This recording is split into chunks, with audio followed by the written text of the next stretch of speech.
this is our moment to shine, guys. It's time to talk about relaunching. Norwegian Cruise Line is ready and is coming out stronger than ever.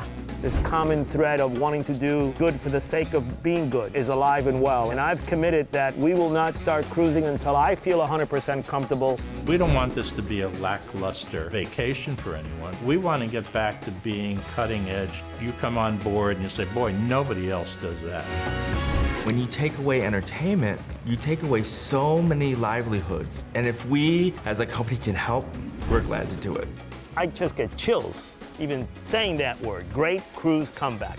I love a comeback story. I'm coming back, coming back, coming back, coming back again. Welcome back.